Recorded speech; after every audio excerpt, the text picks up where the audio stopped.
সময়টা ছিল 1968 সাল। বাংলা সিনেমার ইতিহাসে হোটেল জীবনকে কেন্দ্র করে তৈরি হলো সবচেয়ে জনপ্রিয় ছবি, নাম চৌরঙ্গী। এই ছবির কেন্দ্রবিন্দুতে ছিলেন মহানায়ক উত্তম কুমার। 1968 সালের মুক্তিপ্রাপ্ত এই ছবিটি আজও ক্লাসিক হিসেবে বিবেচিত হয়।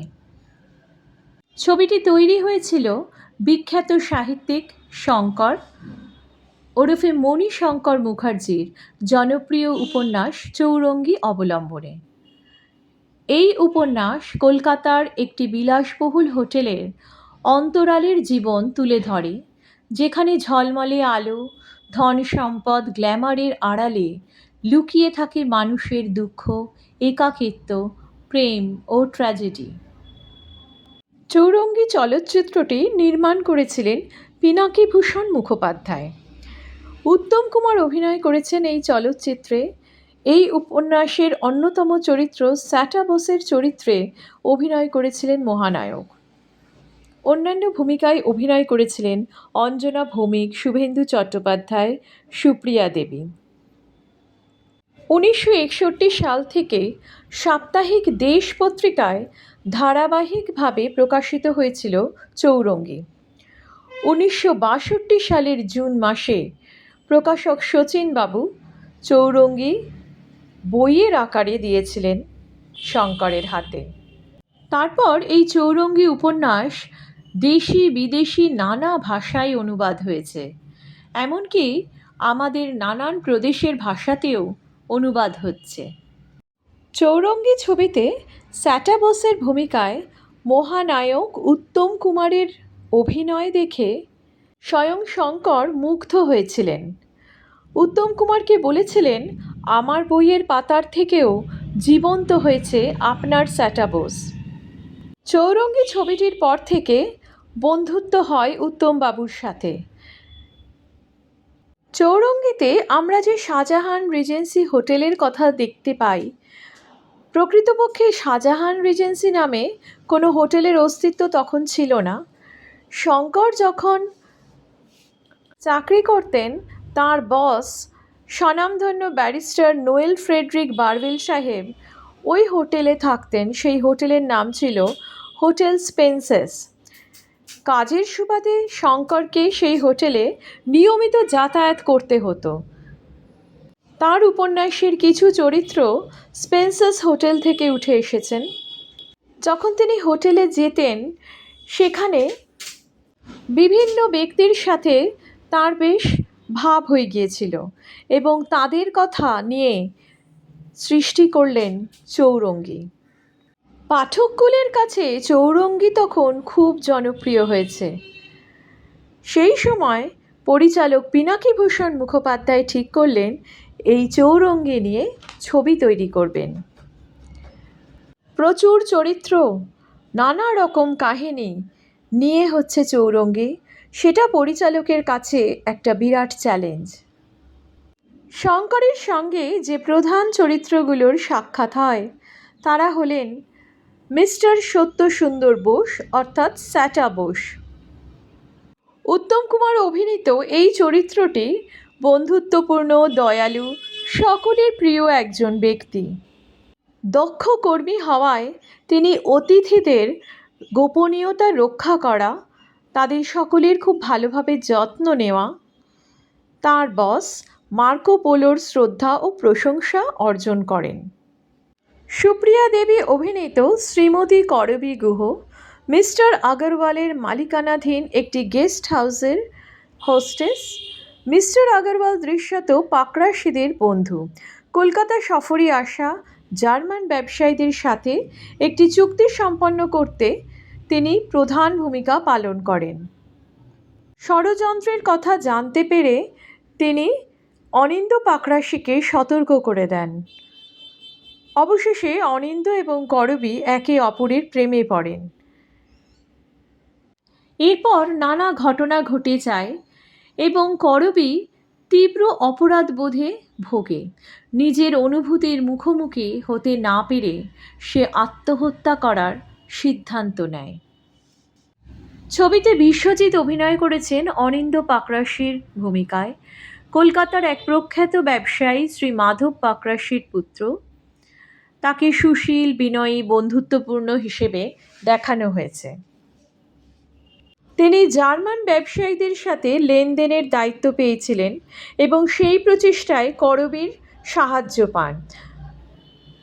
পরে ঘটনাচক্রে করবীর প্রেমেও পড়ে যান। করবীর অকাল মৃত্যু তাকে শোকার্ত ও হতবাক করে দেয়। এই ঘটনার পর অনিন্দ্য পাকরাশির ভাগ্য অস্পষ্ট থেকে যায়। এই চরিত্রগুলো ছাড়াও আমরা আরও কিছু চরিত্র দেখতে পাই, যেমন প্রখ্যাত ব্যবসায়ী মাধব পাকরাশি, তার স্ত্রী শ্রীমতী পাকরাশি এবং অঞ্জনা ভৌমিক অভিনীত সুজাতা মিত্র, যে ছিল পেশায় এয়ার হোস্টেস। তিনি বিমানে যাত্রীদের সেবা করেন এবং কাজের সূত্রে বিভিন্ন শহরে হোটেলে তার থাকার ব্যবস্থা হয়। একদিন হোটেল শাহজাহান রিজেন্সিতেও এসেছিলেন এবং স্যাটা বোসের সাথে তার আলাপ হয়। তারা দুজনে গভীর ভালোবাসার বন্ধনে আবদ্ধ হয়। ঠিক করে বিয়ে করে নতুন অ্যাপার্টমেন্টে তারা একসাথে জীবন কাটাবে। দুর্ভাগ্যবশত পেশা ছাড়ার আগে এয়ার হোস্টেস হিসেবে তার শেষ ফ্লাইটে বিমানটি দুর্ঘটনায় পড়ে এবং সুজাতা মিত্র মারা যায়।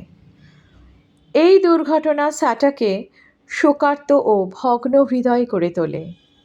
শোকে মুহ্যমান স্যাটা বোস